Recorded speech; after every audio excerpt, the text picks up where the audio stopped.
amid the fog-shrouded streets of Transylvania, whispers of the extraordinary mingled with shadows of the unknown. It was a crisp autumn night, the moon an eerie witness to the events that would etch themselves into history as the most credible encounter with a real vampire. The date was October 14, 1835.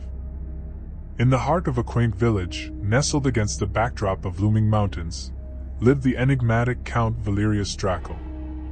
His manor stood as a sentinel of the supernatural, casting an unsettling presence over the townsfolk.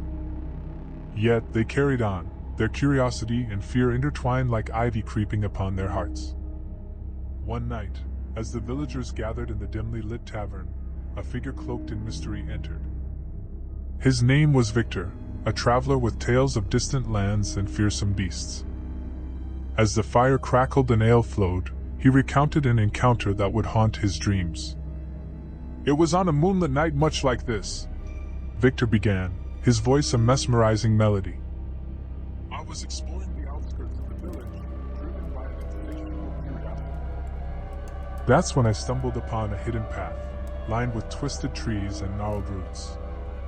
It led me to the imposing Drakul Manor." The tavern grew silent, save for the occasional creaking of wooden beams and the flickering of candlelight.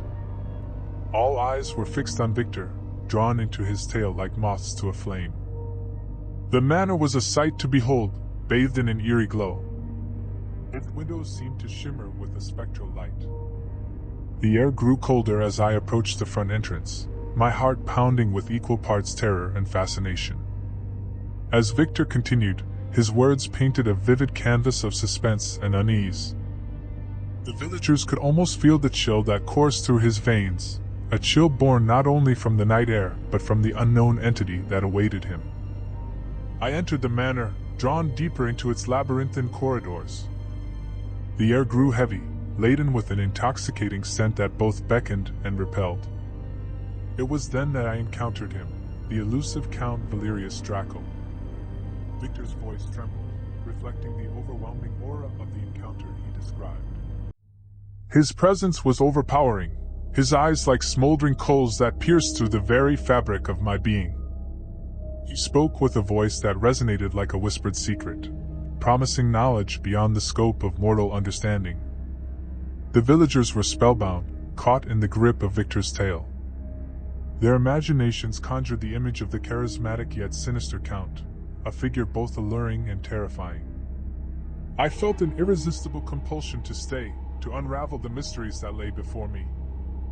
But as our conversation deepened, he bared his fangs, revealing his true nature. It was then that I realized I was in the presence of a vampire, a creature of the night who had defied death itself. Gasps rippled through the tavern, a chorus of disbelief and awe. Viktor's account was unlike anything they had ever heard, an astonishing tale that blurred the lines between reality and fantasy. As the night waned on, I managed to break free from his enchanting grasp.